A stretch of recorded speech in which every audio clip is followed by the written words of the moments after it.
days right now, up to now. We had a nice week. From Friday to Friday, and then Saturday, Sunday, Monday, Tuesday. We've done okay. Today it's kind of got back to normal. You know, we had a little fog and a little drizzle. But apparently it's going to be nice for the rest of the week as well. So summer short, late in arriving, but God, are we ever appreciating it. Anyway. So it lasts till about December or January. That would really be nice. The first thing this afternoon, folks, the agenda for the meeting of August 23rd. You have that in front of you. There are a couple of items outside the agenda that have already been attached. Other than those, are there any other things to add to the agenda today? Any other things? If not, I'll accept the motion moved by Councillor Stoyles, seconded by Councillor Aker, that the agenda be accepted as presented. Those in favor? Contrary minded, and the motion on that is carried. The first item then on the agenda today will be the minutes of our regular council meeting of August 9th. The minutes have been tabled. I'll accept the motion from Deputy Mayor, seconded by Councillor Lane, that we accept them as presented. Are there any errors or omissions in the minutes as presented? Councillor Walsh.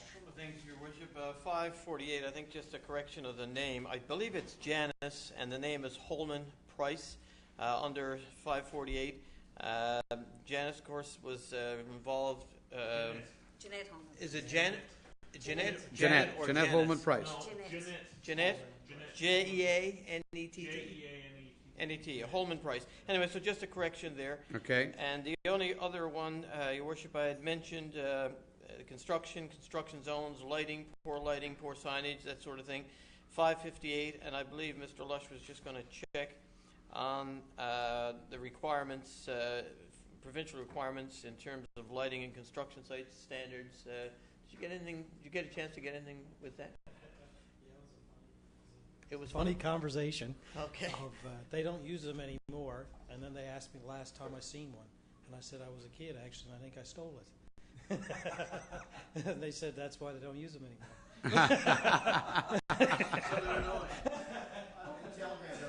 Because they get taken. Well, yeah, that's it's probably a funny story and a funny response, but it's not a funny situation. I think that the construction areas that are not lit are extremely dangerous, and I'm surprised that the province has, you know, such low standards in terms of safety and visibility and all of that sort of thing. I've seen some areas that had sort of reflectorized tape or orange either pylons that had, you know, the white reflectorized tape on it, but you know, for me that doesn't. Have others found the same sort of thing in construction zones, or is it just me? I mean, I visit other provinces, or if you go south of the border and you come into a construction zone, and the place is lit up like a Christmas tree. That's because they work at night in those areas. Oh, no, not just because they work at night. I've seen them work at night, but I'm talking about construction zones that have, you know, materials and sites left for the next day. I don't know. Maybe it's just me, but it seems like it's woefully inadequate currently. And you're on construction zones, and before you know it, you know, you're in the middle of a construction zone. And to me, at night in particular, it's poorly signed. Now, that wasn't my main issue. The main issue related to this last week was for an entirely different reason, which is correctly noted in the minutes. But I just want to make the point that I think that the construction zones, and there are so many of them, which I guess amplifies the seriousness of the situation, seems to be inadequate in my opinion. And I just wonder if others find the same thing. But I do appreciate Mr. Lush getting back to me and getting the information. To it further, they started out actually with kerosene ones is what they originally had. And then they changed it to little flashing ones. Yeah. And then what has happened is that the materials that are on the signage that are more reflective, so they tend to more depend upon the reflection of the lights. So the reflection of the materials gotten much better, and that's why you see the gradual evolution. But you can't stop people from taking the lights, is what the issue is. Yeah. So we still do use lights in certain situations, but the light is more of a permanent. You've seen the arrows, and that's under, I'm going to say, certain situations would justify the usage of it. But the construction area with one manhole raised is what I think you were talking about mostly would be just standard reflector on it. Yeah. And that's not so serious. For me, that's not so serious, a raised manhole with reflector on it. But I'm talking about construction areas where you actually have to sort of reroute. You know, there's no digital lighting. I'm not talking about fluorescent overhead lighting or anything. No. I'm just talking about proper visibility and signage that would, Yep. direct people in a much better way than is currently the case. Anyway, I'll just leave it at that. I wanted All to right. raise the issue. We've deviated from the agenda, but we got one business arising piece out of the way. Perfect. We still have a motion in front of us regarding the minutes. Are there any errors or omissions other than those referenced to be addressed? Call the question. All in favor? Contrary-minded? Motion is carried. Now we'll go to business arising. Councillor Stoyles. 552, Your Worship. This is the one about the hedge that we had a lengthy discussion at our last meeting, and I see the hedge has been trimmed down and cleaned up quite nicely. Yep. I'm assuming at our cost. I'm wondering if it was, I'm assuming it was our cost because we did hire someone, I'm assuming, to go up and do that. And I understand the hearing is set for the gentleman. I saw an email come through that the date is set now for him. So once that's done then and his process goes through, then if he's forced to remove the hedge, otherwise I hope that it's going to be duly noted that that particular area is going to be monitored, especially in the summer months when it's out of control and growing out of control, to make sure that whether, if he wins the hearing, he's allowed to keep the hedge. He certainly has to make sure that it's going to be trimmed on a regular basis and kept at a decent length. But I think he's been asked to take it down, and he's going now to the hearing to ask that he won't have to do that. So of course we got to wait for the hearing. Has everybody looked at it? Yeah. I mean, it don't look bad. It could stay like it is as far as I'm concerned. It don't look bad now. It don't If we look, would maintain it. yeah, it don't look bad when it's like that. That would be the fine. problem right from the get-go was that that's the problem. We let him do this, and he trims it, and he leaves it, and then the next year we're back here. This is on the go for years and years, and we're sick of bringing it back. And if he's not willing to maintain it and look after his property, we have an order now to take it down, and I'm hoping that's what's going to happen. Anyway, that's all I Well, have to say. the I just hearing wanted is to say the that. hearing is coming, but right now the hedge has been trimmed, and that was at our city forces cost. We did that ourselves, right? Okay. Any other business arising from the minutes of August 9th? Hearing none, we'll move on. Our first committee report today is our Corporate Services Committee. Councillor Lane. Just one item, Your Worship. We have an amended invoices for approval outside your kit on the Oh, our pink pink- paper has come back. pink paper, totaling $585,518.44, and I so move. It is moved by Councillor Lane. Who is your alternate on that? I think your member is gone. Councillor Stoyles. Questions or comments? Anybody on any items listed? Items 1 through 18. Just a quick question. Your Worship, I can't remember the total cost of the gateway signage. What was it? Does anyone recall? We have 2 signs installed. I know we have a payment here on number 9. I think it's 10 for the gateway signage certificate for payment number 2 at $119,000. Does anyone recall what the total cost was? Your Worship, I believe the cost was $75,000 a sign, Right. $150,000 in total. Right. One other quick thing related to that, and I don't want to get into other business, and I apologize for that. No, but that's fine. I really think, we have the signs there. They look fabulous. I did mention to staff that I'd love to see the signs not have some sort of reflector, but actually be lit. We get more than 12 hours of darkness during the winter months. We have a long winter. If you drive by in either direction, east or west, on the Pitts Memorial Drive, you can't even see the signs, let alone you'll miss the signs. I've intentionally, and I know where they're located approximately, so you can't see them. I think it might have been a mistake to put the signs there without providing for some sort of illumination. And I know because of the location of those signs, it might have to be, certainly the one coming east would have to be provided with some sort of solar panel. The one coming west, you might be able to get access to some electricity. But to me, it's, they're beautiful signs. They're very nicely done. They have the plants now around the 2 signs and the topsoil in there. It looks great. I just love to see them illuminated so that after hours, you'll still be welcoming, you're welcome to the city of Mount Pearl, and not just during the daylight. I think we do all agree on that. I think we all agree on that. Not to say that we can't explore those options, because I think we should now that Let's the just leave signs, it with staff. now that the signs are there. Why Yeah, don't we leave it with staff and ask them? absolutely. Do anything else referencing, again, the invoices for approval? Hearing none, I'll call the question. All those in favor? Contrary minded? Motion is carried. Is that all there was for corporate today? Yes, sir. Your Worship. Okay. Our next is economic development. Councillor Stoyles. Thank you, Your Worship. We have a couple of things. The first one is to place an ad in the Oil and Gas magazine for the fall edition at $1,250. And this is something that we do on a regular basis. We've been doing it now, I guess, for the past 10 or 12 years. And I so move. Second. And it's within budget. It is moved and seconded. Question? Comment? All those in favor? Contrary minded? Motion carried. The next item, Your Worship, is an expression of interest for affordable housing. We're looking at an area in Mount Pearl on Municipal Avenue between 33 and 39 Municipal Avenue. Over the past number of months, we talked about affordable housing and the need.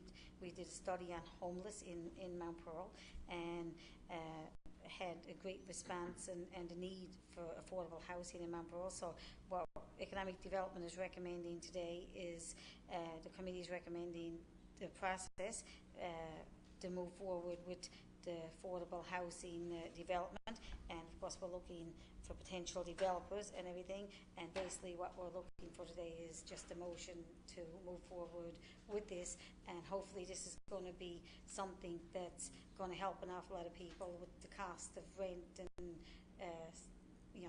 seniors and single parents, and that is something that's really needed. Not only in Mount Pearl but in the whole area, and Newfoundland and Labrador Housing has a program on the go, and the deadline I think is the middle of September, and we want to get it in there so that if this is approved that they can apply for some funding through Newfoundland and Labrador Housing, and basically that's what we're looking for today now, is for an expression of interest and that to move forward, and I so move. Moved and seconded. Comments? Yes, Your Worship. A question or comment? Councillor Lane. No, just clarification actually.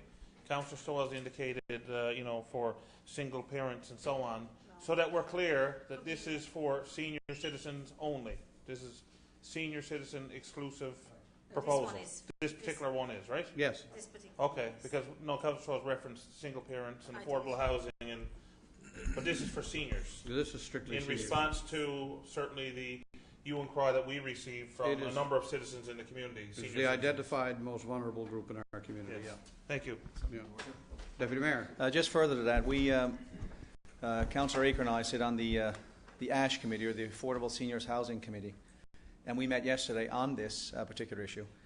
And as indicated in our report here, it's just to clarify that we're requesting that this piece of property be made available to private developers, of course pending that they're successful in being approved under the Newfoundland Labrador Housing Corporation program that we're looking towards. And we had a representative, Ms. Madonna Walsh, in from Housing yesterday that addressed the committee and went through the program with us.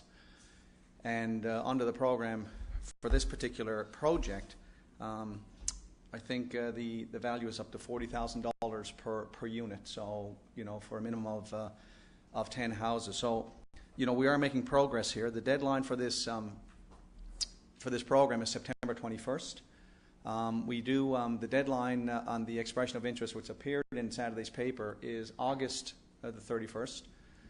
So that gives about 3 weeks after the close of that. So the committee is going to meet tentatively on the day after September 1st to try to get a quick turnaround on this. Mm-hmm. We've had some expressions of interest to date. I think as of yesterday, today we have 4. 4 developers have come forth and picked up a package on this. So there's interest out there. To Councillor Stoyles' point, it is. We all spoke of this during I did, and I know several others during our last election campaign on the desire to develop some of this affordable seniors housing here. One of our committee members on the Affordable Seniors Housing Committee, Ms. Boone, she indicated that several members of the independence group, seniors independence group, have come forth and asked to have their names, put on the list, but we haven't gotten to that point yet. So while people are excited about it, I just wanted to make the point here that it's not a given. I mean, the developers picked up the package. They have to apply to Newfoundland Labrador Housing. There's a lot of work They to be have done to get yet. approved under that program, and then if all those ducks fall in a row, That's right. then we're prepared to make this piece of property available to sort of kickstart this whole affordable seniors housing Yeah. Development project. So I just wanted to emphasize those points, that it's not a done deal yet, that there's a lot of things that must happen over the next month or so. So I just wanted to make that point there, Your Worship. Thank you. Yeah. Thank you. Point well made and well taken. Councillor Stoyles. I was going to say, this is only a small area as well, so, we're still going to continue looking at, I'm assuming, at other areas for affordable housing. We're going to try and get this done first. I know, but I'm just making Yeah. the point that it's something that we're, whether this goes ahead or not, it's still something that we're looking at, At doing if we other can, areas yes. as well, if we can. Well, we're doing our best Yes. to make this happen. This is the point I'd like to make. But for right now, we are proceeding with the expressions of interest process. That is the motion. All those in favor? Contrary-minded? Motion is carried. That's it for me. And that concludes that. Engineering Services, Councillor Aker. Thank you, Your Worship. The first item here has to do with signage in the city, and we've recently received a complaint. I know I've received some negative feedback on certain intersections, especially when they merge. For example, if you're coming on Topsail Road in multiple lane traffic and you're turning right down onto Commonwealth, so you're heading east and you're turning in a southerly direction onto Commonwealth. Right now you can see over the years there's been any number of combination of signs there. You've seen merge, yield, merge, you've just seen yield, but yet you have a solid line going down Commonwealth Avenue, which basically indicates to the person who supposedly has to yield, what am I yielding to? So it causes a lot of confusion, and that's the feedback that I've received. So we looked at it, staff had a look at it, and they're recommending a new sign be put there. And not only on this intersection, but as well on the intersections as you travel south on Commonwealth, if you were to turn then north onto Smallwood, or then further you turn north onto Old Placentia, or maybe not north, I should say west on both of those streets. We're going to implement them there. And as you can see in your package, the sign, it's an unusual looking sign, but basically it indicates, it's called an added lane sign. And it comes right out of the manual that's used for the Manual of Uniform Traffic Control Systems. And I think what this is going to do, basically, the people who are turning right will ultimately have the right of way. The people turning left into these intersections or going straight through will have to stay in their lane, and then further on down the road, when the line becomes dotted as opposed to solid, and that's very important. When that line becomes dotted, then they can do their lane changes when it's safe to do so. So I'm not sure we need a motion, but we look for the support of council on this to put these new signs in place. And I so move, I guess. It is moved and seconded. Councillor Lane? Yeah, I certainly agree with what's being done there for sure. I've questioned that myself over the years, why it was set up that way.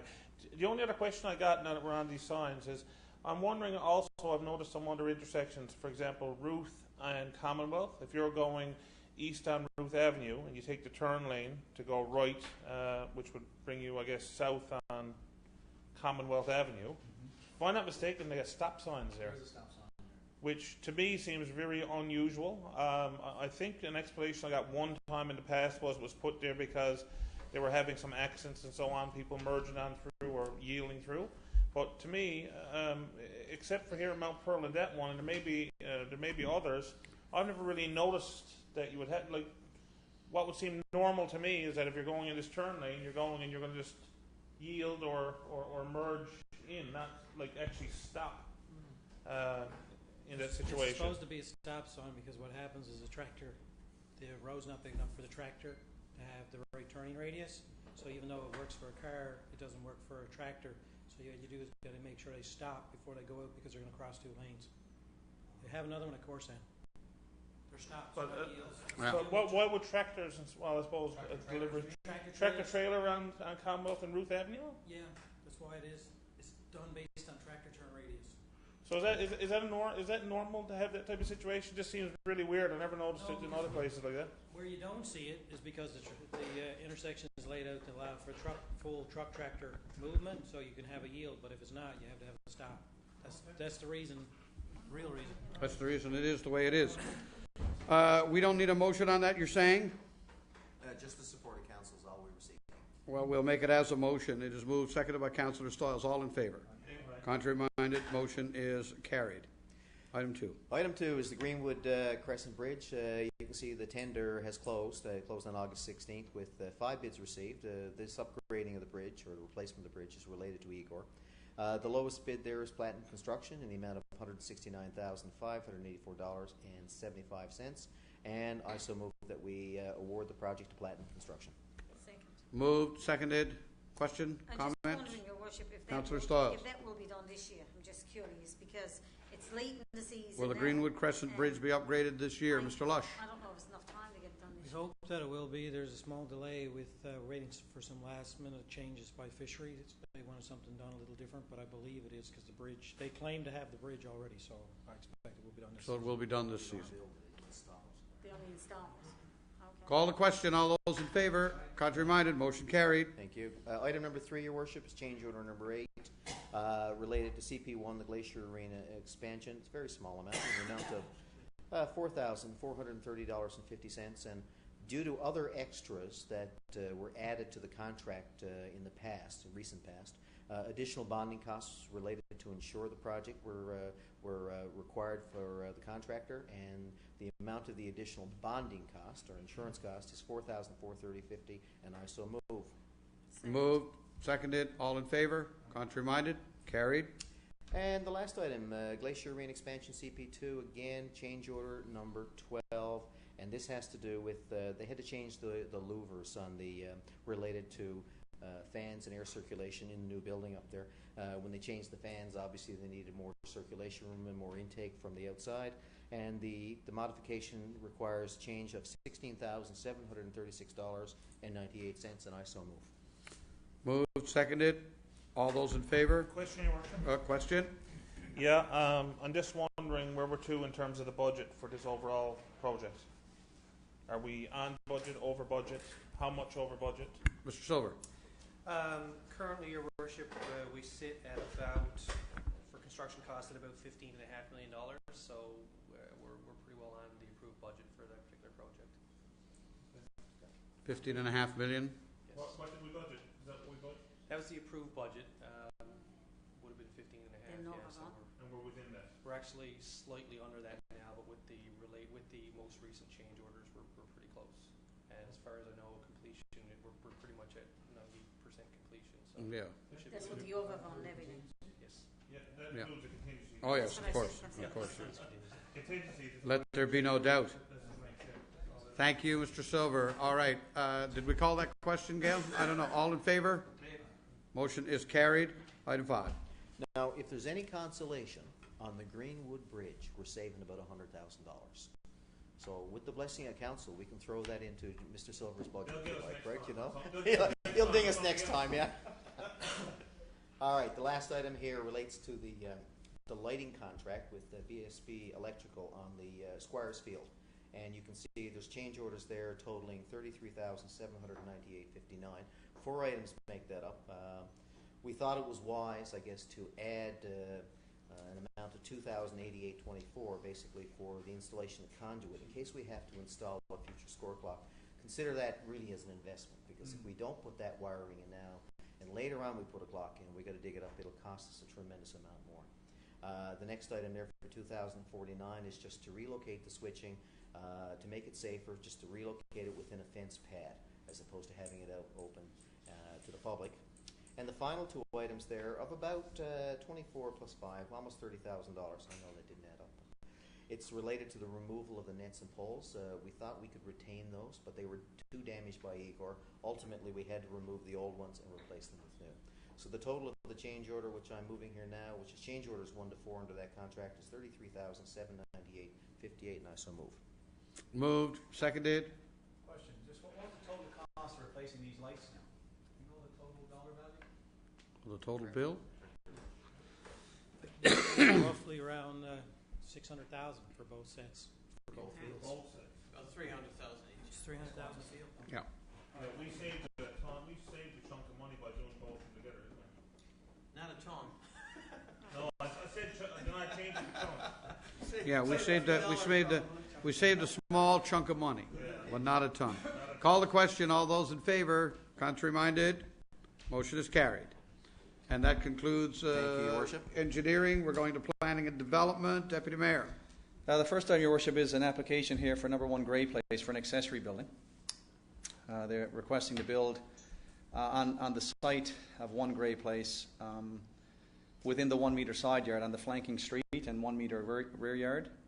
The details are located there, but since the proposal does not meet the minimum 8 metre flanking street side yard width standard, there is an established pattern in the area where similar accessory buildings have been constructed in such areas, so this requires a final decision of council.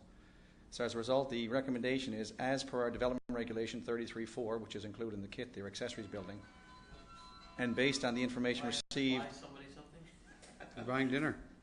The department is recommending approval of the proposed 33.45 square metre accessory building at 1 Gray Place, and that a permit be issued in accordance with the submitted site plan and the required relocation of the low back curb, and that would be at the cost of the developer, and I so move.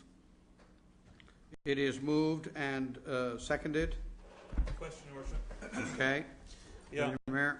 Yeah, the question I have is, I have no problem with what they want to do here, but the only question I have is that if this is going to take us outside of what our regulations are, and I think some of the rationale is, well, everyone else has done it, or there's a number of people who have done it, there's an established pattern, which in theory means that they just did it without permits, not necessarily, but possibly was done without permits. But if there's no problem with it, then should we not look at adjusting our regulation? Like, why have a regulation that says it had to be so far away when we can look at it and say, well, geez, you know, we can amend this as we're doing here and go a lot closer.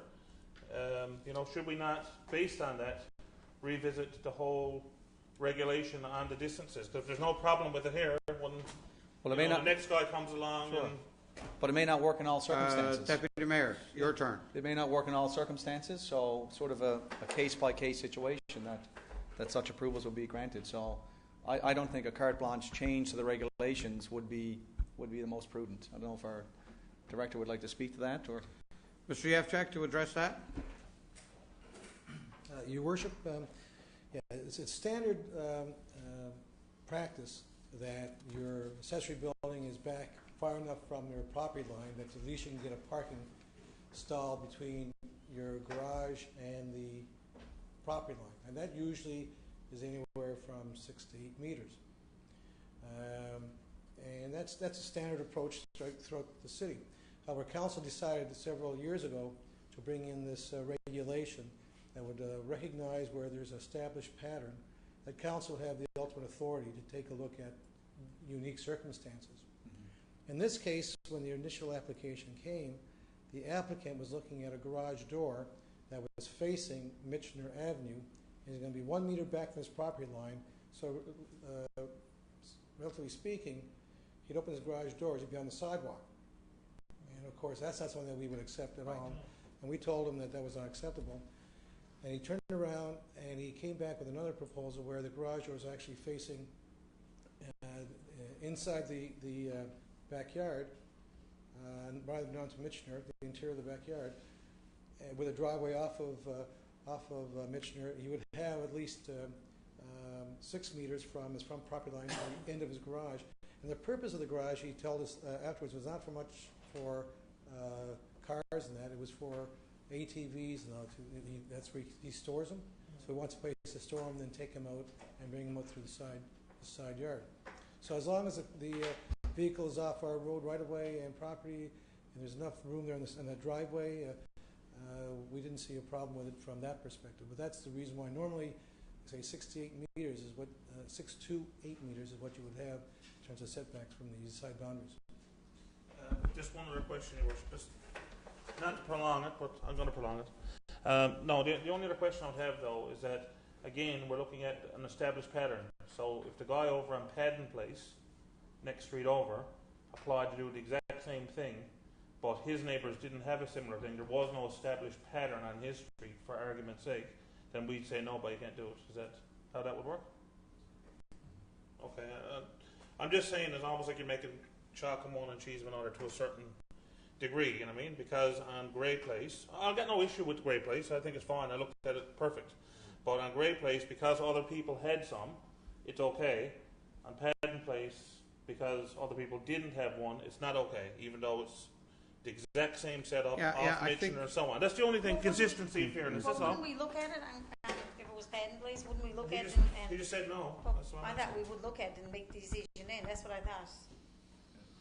These matters, my impression is that they are somewhat treated individually, and council has discretion to do, and therefore it has discretion not to do in certain circumstances.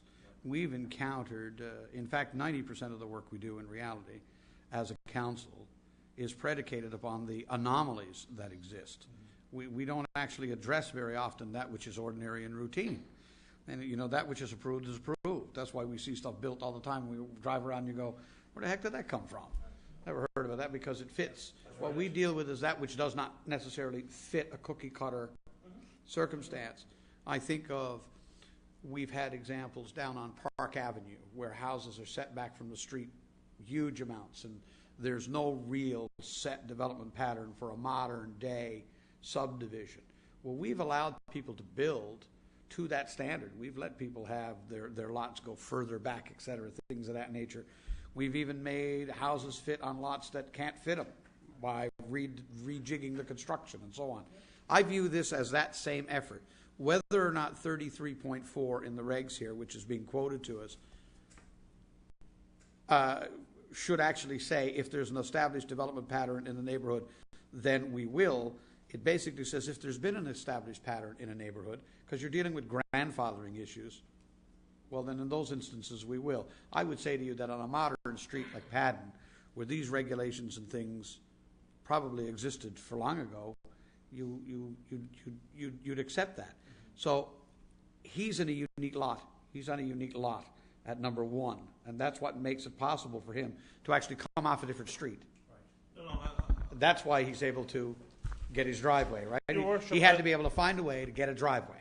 Your Worship, I get that, and I have And no that's, so problem. I don't know that we need to rewrite a rule for that, for those anomalies, I guess. No, is what and I'm not suggesting we got to rewrite a rule. All I'm suggesting is, first of all, I have no problem with what the man is doing there. I support it. No, I no don't issue. either. Okay. Yeah, exactly. All I'm saying is that because on that particular street, they looked at it and there was an established pattern, whatever, and we used our discretion.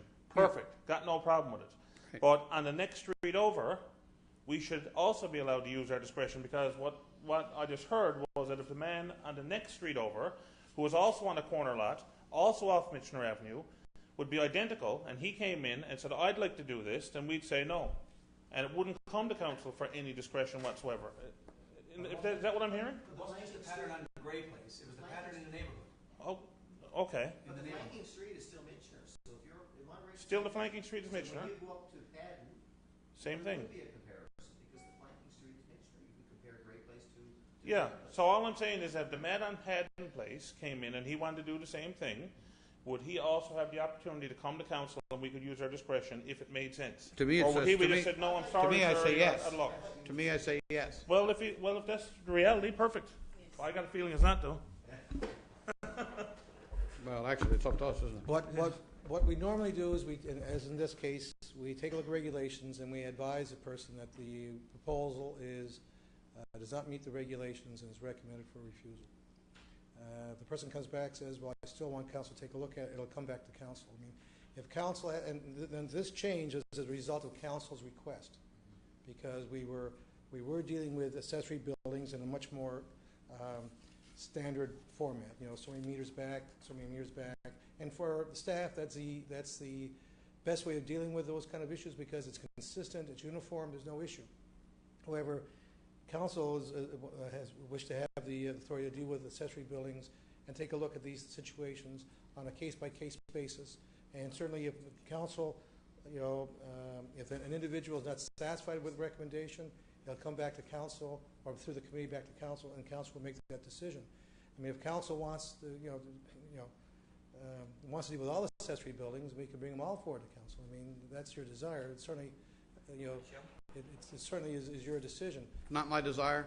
I was going to say, but certainly from our perspective, the more standard that we can deal with, the more consistent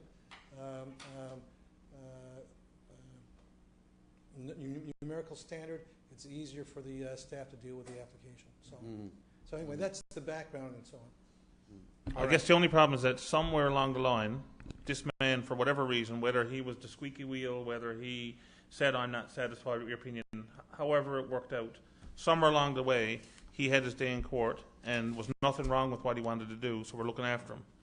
And I guess all I'm saying is that... He had a hard time, but look for this getting his day in court. Yeah, I know, That's but another thing we'll talk about later. So would the guy on the other street get the same opportunity? That's all. Back a number of years ago, when we brought in this regulation, I was one of the people that supported every accessory building we brought in. I thought that, you know, especially anyone that was turned down, that me as a councillor, I wanted to know if somebody was turned down from something. So I know I voted that way back a number of years ago. It was probably 10 or 12 years ago, that I thought that if somebody wanted an accessory building, if it was regular stuff and they were getting their permit, it wasn't an issue. But if it was something that they were turned down, I wanted to know, because I'm assuming they might be homeless. So back a number of years ago, that was how I had voted. Any other further comment before we close debate? I just want to, All address right, what... you will close debate, yeah, Councillor. Okay, what go ahead. Councillor Lane said about this gentleman happened to be the squeaky wheel. Well, the reason he was turned down first was because the first proposal they came in with, where the garage door was facing Michener, because we spoke at the committee level, we weren't satisfied that we thought that was a safety issue. And He that's couldn't park a car in front of that. He couldn't park an automobile in front of that garage without being on the sidewalk. without being on the sidewalk. Right. So That's a real problem. So that's He's an not intending to park an automobile there. That's fine. But if he sells the property and somebody else buys it, they certainly do. Right. So I mean, that's why most this of the was time, rejected. regulation is not about what the guy is doing now. It's about the guy coming after. Right. You all know that now. Right. But it wasn't a squeaky wheel. He was turned down because the proposal didn't fit. And then he came back with the realignment of the garage and came back to which committee. I'm looking at here again. Right. So we looked at it and said, okay, given this and the fact that he didn't want to park cars there, we said, okay, we could bring it back to council and say, would council support this? So, to Councillor Lane's point, if someone else in the neighbourhood comes in with a similar, it'll be the neighbourhood. If the pattern's established in the neighbourhood, I don't see any issue with council again addressing it on an individual basis to make it fit or try to accommodate where we can. On that basis, we are going to now call the recommendation and call the motion. All those in favor? Contrary minded, the motion is carried. Planning always tends to generate the most discussion, doesn't it? Complicated. Yes, Great fun. Yes. Great. 'Tis the fun committee. Well, hopefully this next item doesn't generate too much discussion and debate, and it had to do with our Waterford River cleanup, the community cleanup blitz, part 2 of the community cleanup blitz that we had. This one took place on Saturday, August the 13th. Unfortunately, I was out of town for this, so I was unable to attend. But it was a great event. We had approximately 20 volunteers out from various organisations: the Waterford Valley Rotary Club, the former Friends and Lobbyists of the Waterford River, to Mount Pearl, and the Green Teams from Mount Pearl, and the Northeast Avalon ACAP. We had reps from the Conservation Corps, Newfoundland Labrador, City of Mount Pearl staff, council members. So we had about 20 volunteers in total come out. They addressed the piece of the Waterford River from Commonwealth Avenue down to Winston Avenue. And they took out about 30 bags of garbage. And again, walking that area as I do, bike riding it, it's visible. When a cleanup is done, it is noticeable, it is visible. Again, just want to tip our hats, give kudos to our corporate sponsors once again. They had a barbecue afterwards, sponsored by CIBC Banking Centre. And of course, our friends at Tim Hortons were on board once again with some coffee and Timbits. So again, just for an information purpose, and again, to extend our sincere thanks to all those who came out and did their part in beautifying our river. Your Worship, I was actually at the clean-up, and I want to say heads off to the staff who worked that day and came, and some of them came and volunteered. I know Brandon Elwood and Mary Holohan, both of them came and worked that day at the clean-up. They were there from 8 o'clock in the morning till probably about 2 o'clock that afternoon from our planning department, and there was a number of other staff there as well that worked up at the depot, but it was especially to those 2 people. Okay, good. Thank you. And that's for information only. That's for information. Do we have another one planned, or are we done now? That's it. We can't do another? We could do another. I mean, there's no reason why we can't. doing one in the Our evening green time. team piece ends soon too, doesn't it? Yeah. They're finished. As of Friday gone, right? Okay. That's Friday. That answers What the about question. the that- big yeah. things that were identified in the river? Like I thought we were going to identify big things that we We would did, take there's a out. car identified here, and it was So a when lot does of all that other come out? items. Mr. Yevchek. A report is being prepared right now, actually, on what was identified in the river. The green team made a number of observations throughout the whole river, and Monica Storch, who's our GIS technician, was quite involved with the green team. She's putting something together right now that will come back through the committee, back to council, in terms of what other things were found there, and then determining a way of how to remove some of these other items that the green team couldn't get because. So the next phase is we have a rusted car. We got to get it out. We have a railway tie. We got to get it out. I There's think a list, I'm parts, assuming. yeah, parts of that. There's similar to that. Some of that stuff was already taken up by the green team, Yeah. and by the volunteers. But there's obviously material that's just too heavy that we need machines to take Is out. there an extensive list? That I can't tell you, Your Worship. Why do I get the feeling there is? Well, certainly the commentary that Terrible. I read in the green team is that there is obviously a number of areas where there is debris. But they found it very interesting that the major problem they experienced was in the Donovan's area, where there's a lot of industrial waste Yeah, that's associated Oh, with sure. waterways and all that. sure. And they've recommended that somewhere where we may want to pay more attention in the future. Like So to make just a for comment on that, Your Worship. Councillor Walsh, I know where you're going. Go for it. I'm going to ask you to tell me. I know where you're going, Okay. particularly as it relates to the Well- businesses in Donovan. Well, yeah. Where I'm going at actually is kind of is a bit of a regional approach, because at the last Okay, I meeting don't of know the- where you're going. Yeah. Well, I know where you're going now. Well, you know where we're going now. At the last meeting of the Regional Wastewater Treatment Committee, we actually looked at a number of regulations that probably need to be applied consistently by the City of St. John's, the City of Mount Pearl, and also the town of Paradise to ensure that what's going into the waste stream by industrial and commercial users in particular, which would clearly involve all of the people along, Donovan's for sure, have parameters established that are now not in place, so that they may in fact have to put in place some sort of treatment for industrial waste, so that it meets a certain standard going into the waste water flow that's going downstream and is eventually going to be treated at the Riverhead treatment plant. When you think about it, most large municipalities that have treatment plants anywhere in the world have standards and regulations for what can Go into the river. go into the waste stream. And the City of St. John's has initiated a process whereby they're reviewing and researching regulations. And at the meeting, I made a recommendation that maybe we have a standard set of regulations, and that the City of Mount Pearl, Paradise, and the City of St. John's, since we're all putting waste into the same stream, it would make an abundance of sense, obviously, to have the same standards apply.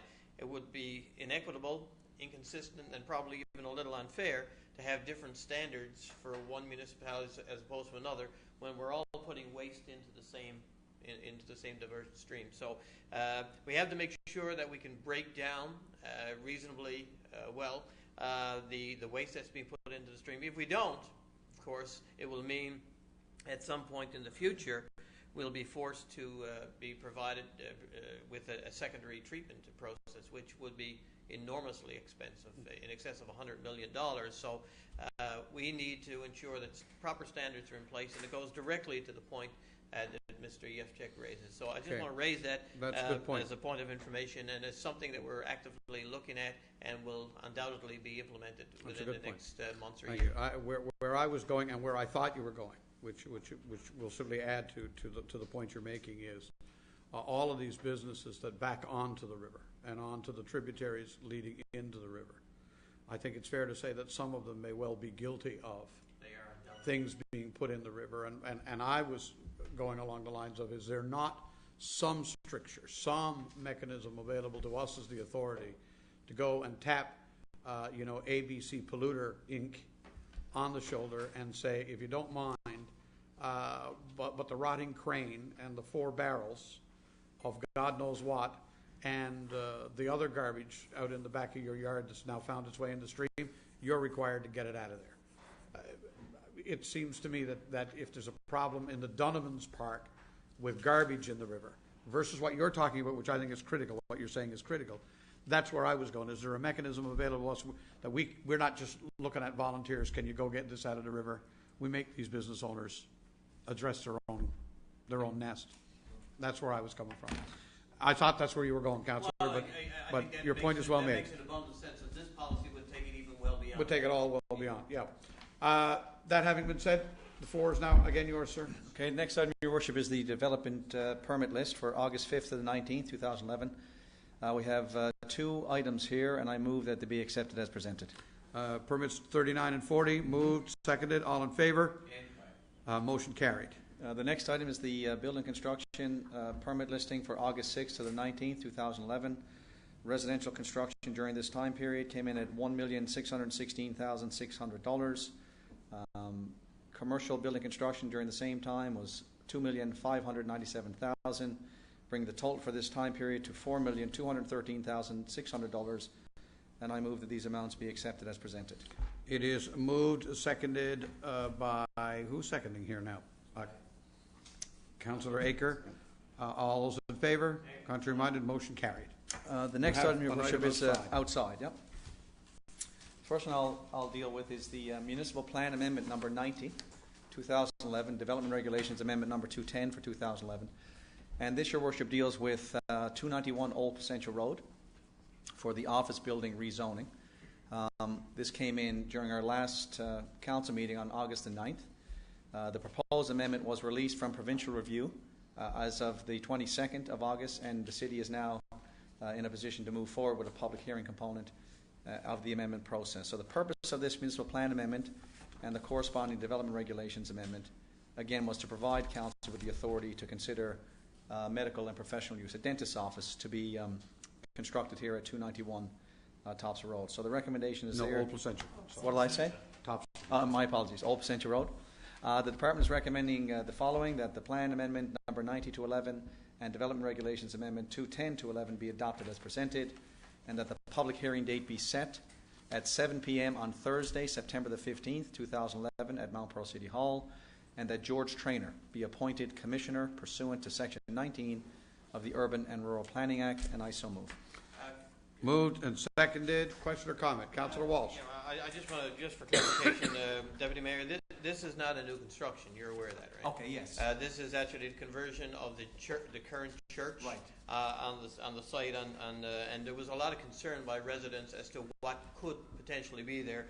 And I think we already have a dental office that's bought the property, is going through the rezoning process, and after the initial public hearing, the residents who had concerns seemed to be, quite pleased with. I think their concerns were answered. Concerns were laid, yeah, for sure. So this is just, it's not a new construction. Right. It's, Yeah, right, okay.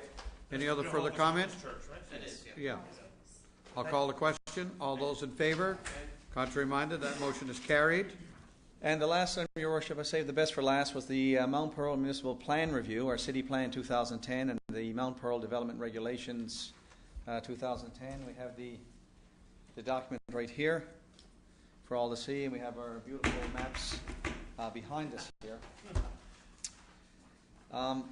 The committee reviewed the Commissioner's report on this. The hearings were held, and Commissioner Jody Saunders issued her report dated July 11, 2011, on our plan. There was a couple of presentations at the representations with respect to the plan and the regulations, and one had to do with the conservation designation and zoning of the tributary along the Waterford River in Donovan's Business Park, specifically relating to 26 Glencoe Drive. And the issue was that the tributary there didn't flood during Igor. So the owner of that particular property sort of came in, made representation as to why that tributary is even within the flood zone. And why is it identified as such? And the like. And of course, as was identified and discussed, we simply use the flood zoning maps that the province provides us, and that's why it was put on the flood zone there. The second one involved the open space designation and the zoning of a particular property on Glendale Avenue, and in particular, the concern was that we have some properties in the city that are zoned open space, but we don't clarify between public open space and private open space. So the concern was that we have some open space designation on private property, and some of the property owners, felt that the public saw it as public open space and not private open space. The Commissioner recommended approval of the municipal plan and regulations, subject to the clarification of the public open space to private zoning of all properties in private ownership that are designated as open space. We had follow-up discussions with the Municipal Affairs regarding the initial recommendation of the Commissioner. The change to the property will require a further public hearing, but we're recommending that we go ahead and approve the plan as is, and then hold a second additional public hearing for the rezoning of the open space. So we're recommending the following in accordance with the direction of the Department of Municipal Affairs, and that the municipal plan and development regulations be approved by Council accordingly, that the City Plan 2010 and associated development regulations be processed, that a public hearing be held on September the 15th at 7 p.m. on the proposed policy amendment and redesignation of property at the Glendale Gardens property, and that George Traynor be appointed Commissioner pursuant to Section 19 of the Urban and Rural Planning Act, and I so move. It is moved and seconded. Question or comment? Question, Your Worship. Councillor Lane.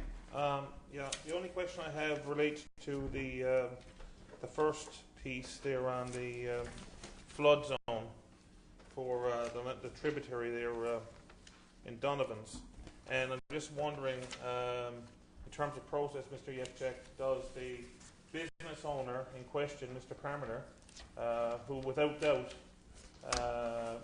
now finds himself in a situation where at one point in time he had a piece of land where he could have expanded his business, now cannot expand his business as a result, I guess, of this. Does he have any options open to appeal at all? I guess it's to court, is it?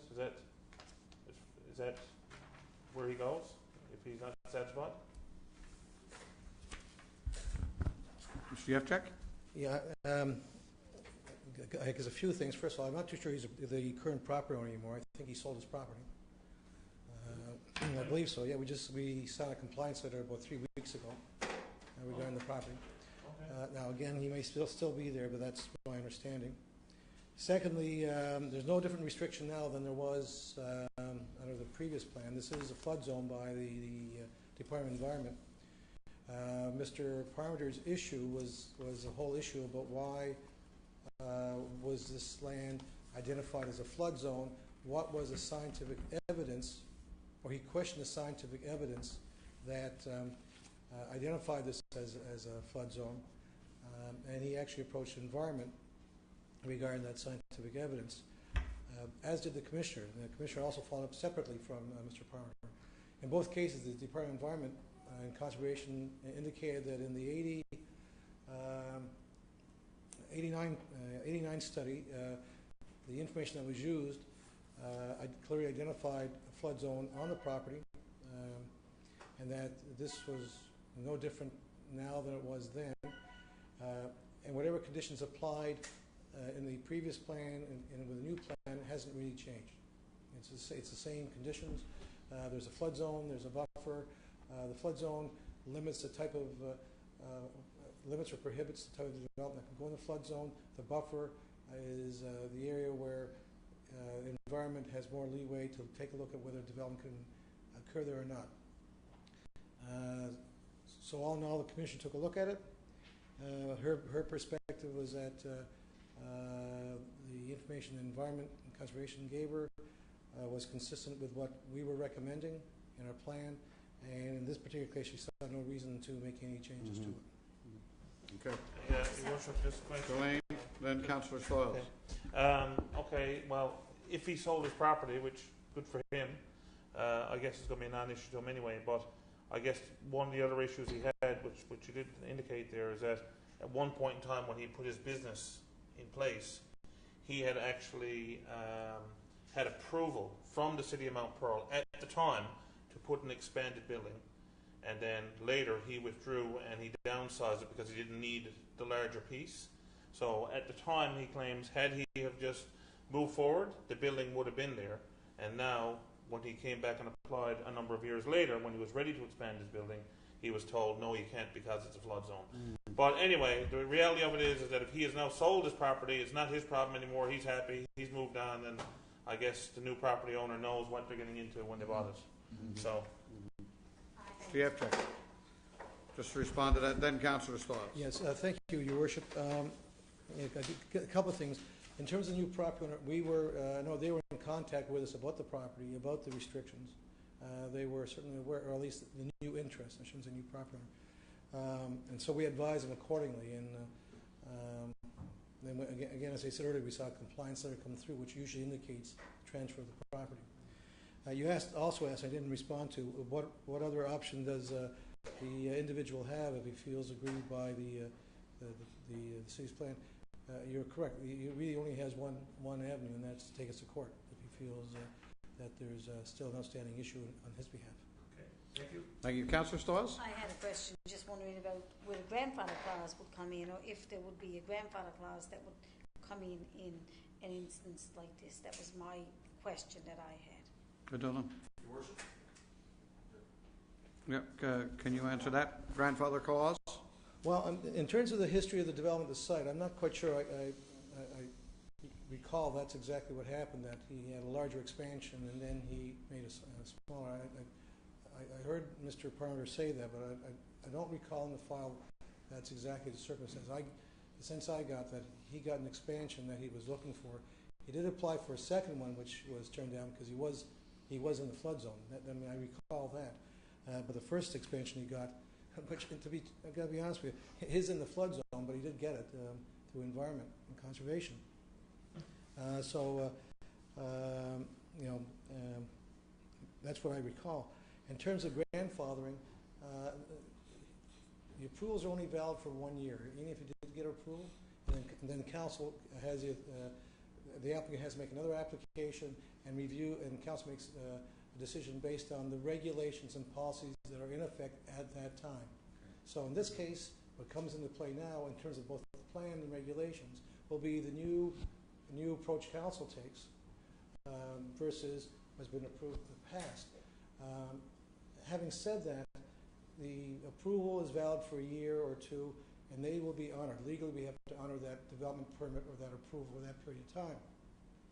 After that period of time, they have to make a new application.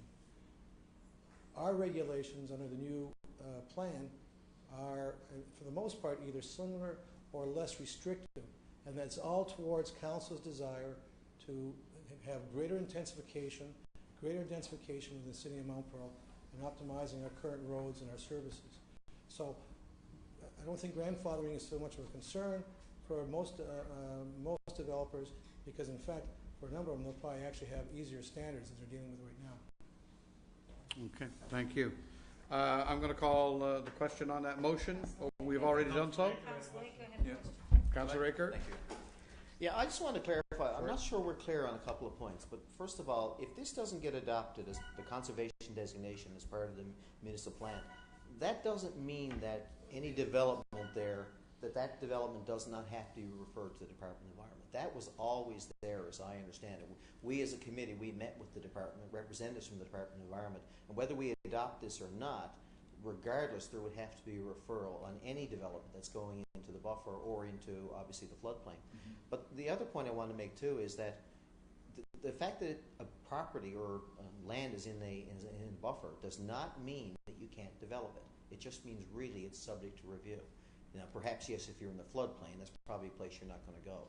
But basically, it just means it's subject to review. So by looking at, defining basically what a buffer is, that doesn't necessarily prejudice a property owner, not necessarily. I don't know. Thank you, sir. We're going to call a question. All those in favor? Or where have we done it? Contrary-minded. Motion carried. That concludes all committee reports. We're up to new business. Last week we started on my left. Start on our right. Councillor Aker. Yeah, just a quick comment.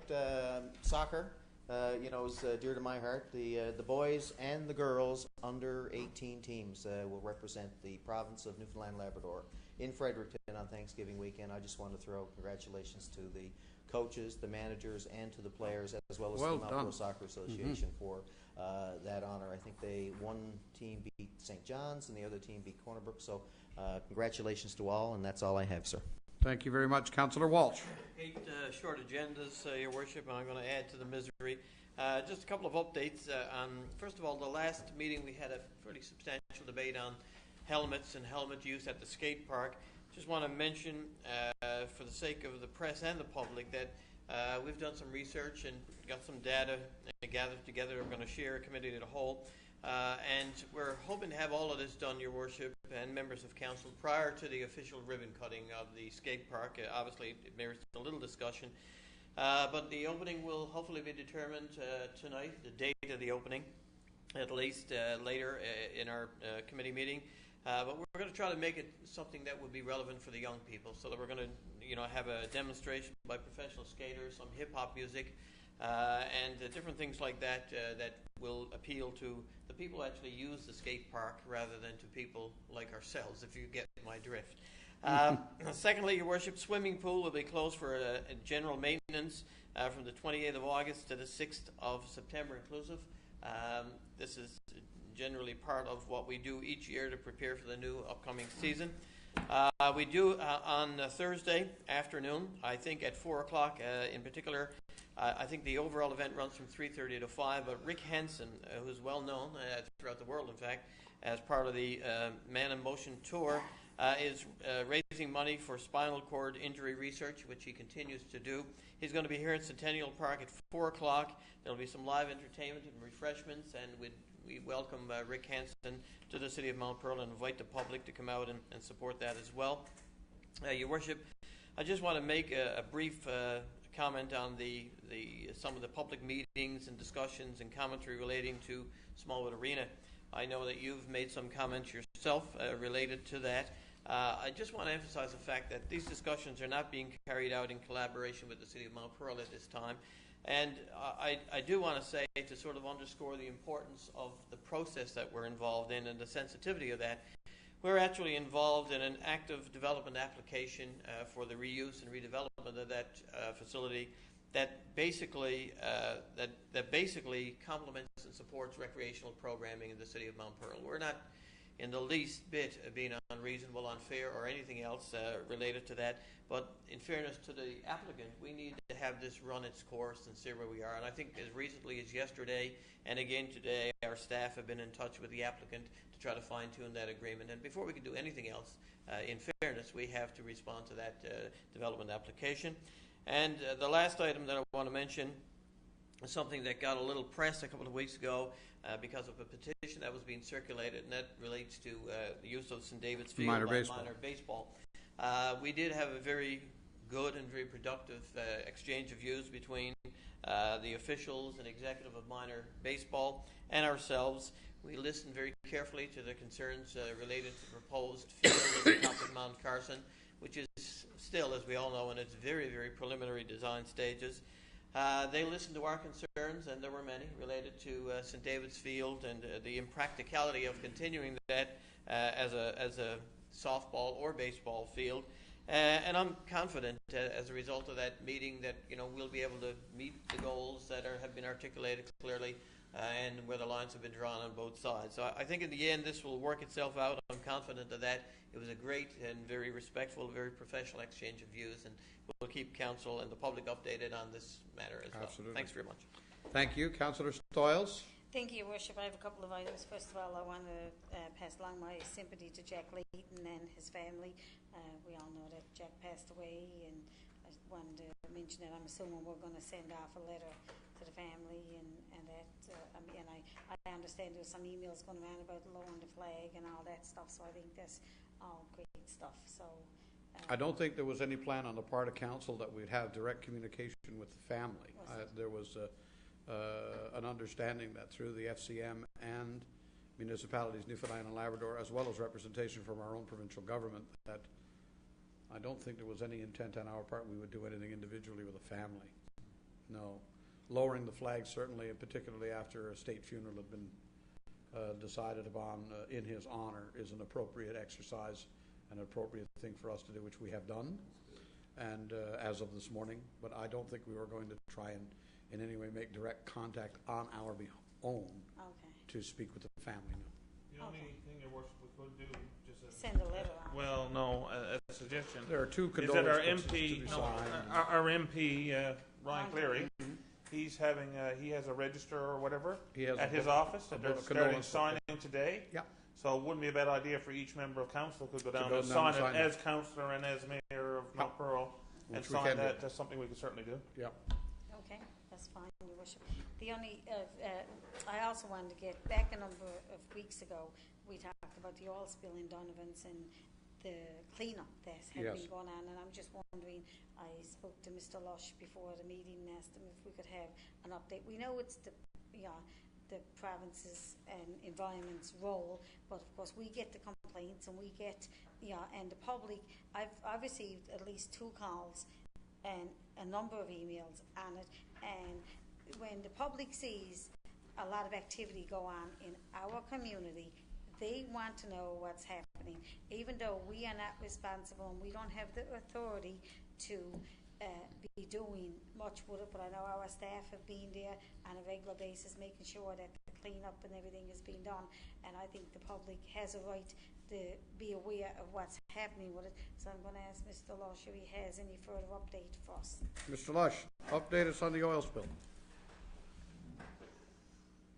I can tell you that the bog or the remediation part has taken place. The removal of the contaminated section Has happened. has occurred. They've had some siltation problems, and they've done numerous things to control those problems. They've installed a perimeter silt fence, individual silt fences, installed some larger pumps. So every time they do come and run into a problem, they take the necessary steps to prevent the reoccurrence of the problem, and they've gone. So we have not then, if I'm hearing what you're telling me, we have not shut off the source of this leak? No, sorry, this is just water coming into the bog. They have stopped. North Atlantic put in a pumping system up at their tank farm along with a plastic curtain. So they've stopped the source. Okay. Right now, that's the complaints that Councillor Stoyles refers to are sedimentation complaints. right. As a part of the remediation, there's siltation because they're excavating in a bog. Sure. So you can't get the water out of the bog, which leads to siltation. That's what she's referring to. So they have, the removal has taken place. Now they're going to get in the process of reconstructing a berm. How much longer before it's done? Could take a year. No, well, not for the part in Powers Pond. The Stantex representative on site said they were looking at about 3 weeks to have the restoration of the bog, or not the restoration, the installation of the berm. The berm is meant so the bog can regrow back, but it's also meant if the possibility of a future problem was to occur, then they could contain it in the actual berm. The actions that we took early on in this process as a city cost us substantially. I know that we were looking for reimbursement from the province on that. I'm assuming that has not happened yet, right? We continue to, legal's working on it. We're still trying to recover our costs. I Yeah, expect to be a lengthy process. Oh, I would think We so. I would think so. suspect we'll recover it, but it'll be a lengthy process, yes. Thank you. Anything else, Councillor Stoyles? I have one other item, Your Worship, and I want to mention little one squib here in Mount Pearl that was selected and went to California back a number of weeks ago. There was a big article in the paper, and I'd like for you, Laurie went with her daughter in some kind of a competition. It was a number of people selected across the country, and she was one of the people from Mount Pearl that was selected. And I'm not there was familiar. a big article in the paper about it, and I'd like for you to send her a letter. And I know it's an ongoing thing because apparently she's won the right to do other stuff in New York, but she had gone away and she had won the competition. And You'll have to provide the information. I'm not familiar with it at all. I have the newspaper article at home, so I can drop it off Yeah. to you with all Yeah, the please. information and Yep. everything. But it was a great achievement. She was on the national news and on the local news back a number of weeks ago. They live here on Whitley Drive here in Mount Pearl, and she's a lovely little singer. She's in level 1 at one of the schools here in Mount Pearl, and I believe she's at senior high. Anyway, I certainly would like for us to We will do that. recognize her. It was good. Squibb, Laurie is her mother. I think it's Madison Squibb. So yeah. All right. Anyway, I have the article and everything at home. So Excellent. Thank you. I think we should recognize her. Thank you. All right, Councillor Lane. I'm going to you last, Deputy Mayor. Yeah, just one quick item. Just a congratulations as well to Jordan Hodder of Westminster Drive, and he's going to be participating later this month. He's a member of Team Canada for the World Mountain Biking Championships. I think it's in Switzerland or Austria or somewhere over there. I'm not sure exactly. He's over somewhere, and he's representing Team Canada in mountain biking. Very good. Yeah. A resident of Westminster Drive, so another one of our own doing very well. That's all I had, other than, again, my condolences as well to the Leighton family, and I think we all realise that we lost a great Canadian in Jack Leighton, regardless of your political affiliation. I think he resonated with everyone in the country for sure. So, thank you, Your Worship. That's all. Thank you, Deputy Mayor. All covered. I just wanted to say one brief thing. We have lost a Mount Pearler, as you probably know. Man who was one of 12 people killed in a plane crash heading into Resolute Bay this week. He was a man that I didn't know personally, but I know a number of members of his family, and they have been devastated by this entire thing. And I just wanted to say, both in recognizing the reality of Mr. Leighton's important role on the national landscape, sometimes there are people who play a role on the local landscape that we truly miss, and this is a man that will be missed. Wanted to pass on, I know some members of council got down to see the Munich Youth Choir when they were here last week. Yeah, I saw them. They were fabulous, and I made the request they learn to do Grey Foggy Day, and by God, they got it. The whole trip while they were here, they got Grey Foggy Days, and they definitely learned how to do it. But it was a wonderful little concert in the park, and we did get a nice day to do it. But I spoke to some members of council who were there at the time, and I think you all know what I'm going to say. That gazebo, the plan we had for that gazebo and the kind of thing that could happen in the park requires that gazebo be risen. We got to get the roof up. I really think that as part of our budgetary exercise this fall, council should seriously take a heartfelt look at redeveloping it so that you can do more of that. That kind of concert in the park thing, or Shakespeare by the Sea stuff that could happen there, lunchtime concerts and things that could happen where local people could simply plug in a guitar and play. We need to be able to do that, as well as invite local choirs and bands to come do their thing. But it's not truly accommodating as it's developed. But the kids and the youth choir, they did a wonderful job, and it was a delight to have them. On that note, no further business. A motion to adjourn, moved by Councillor Aker. It is. We stand adjourned. Thank you, everybody.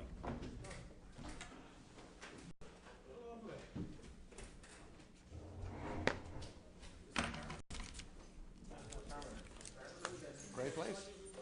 I don't know. Is it? Was he great place? Was he great place? You're a great man. So can you read that?